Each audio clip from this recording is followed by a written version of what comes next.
ভারত মহাসাগরে মার্কিন উভচর যুদ্ধজাহাজে ইরানের হামলা। ইরানের Islamic revolutionary guard corps IRGC সোমবার 6 এপ্রিল জানিয়েছে তারা একটি ইসরায়েলি মালিকানাধীন কন্টেইনার জাহাজ এবং একটি মার্কিন আক্রমণাত্মক যুদ্ধজাহাজকে লক্ষ্যবস্তু করেছে। ইরানের সরকারি সংবাদ মাধ্যম সেপা নিউজে প্রকাশিত এক বিবৃতিতে আইআরজিসি জানায়, দিনের শুরুতে চালানো ইসরায়েল ও যুক্তরাষ্ট্রের লক্ষ্যবস্তুর বিরুদ্ধে তাদের 98তম দফার হামলার বিস্তারিত তুলে ধরা হয়েছে। আইআরজিসির কন্টেইনার জাহাজটির নাম SDN-7 বলে উল্লেখ করে জানায় এটি ক্রুজ ক্ষেপণাস্ত্র দিয়ে নিখুঁতভাবে আঘাত করা হয়েছে এবং এতে আগুন ধরে যায়। তারা আরও জানায় 5000-এর বেশি সেনা বহনকারী মার্কিন উভচর আক্রমণ জাহাজ USS ত্রিপোলি লক্ষ্যবস্তু হওয়ার পর দক্ষিণ ভারত মহাসাগরের দিকে সরে যেতে বাধ্য হয়।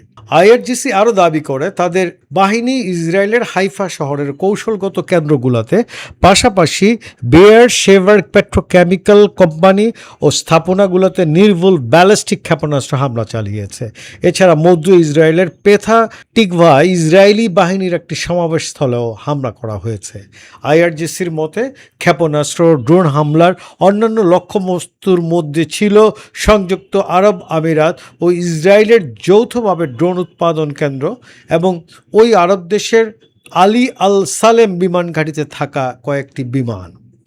গত 28শে ফেব্রুয়ারি ইসরায়েল ও যুক্তরাষ্ট্র তেহরান সহ ইরানের কয়েকটি শহরে যৌথ হামলা চালায়, যাতে ইরানের তৎকালীন সর্বোচ্চ নেতা আয়াতুল্লাহ আলী খামেনি সহ শীর্ষ সামরিক কর্মকর্তা ও বেসামরিক মানুষ নিহত হয়। এর জবাবে ইরান মধ্যপ্রাচ্যে ইসরায়েল ও যুক্তরাষ্ট্রের ঘাঁটি ও সম্পদের উপর ধারাবাহিক ক্ষেপণাস্ত্র ও ড্রোন হামলা চালায়, পাশাপাশি হরমুজ প্রণালীর উপর কঠোর নিয়ন্ত্রণ আরোপ করে।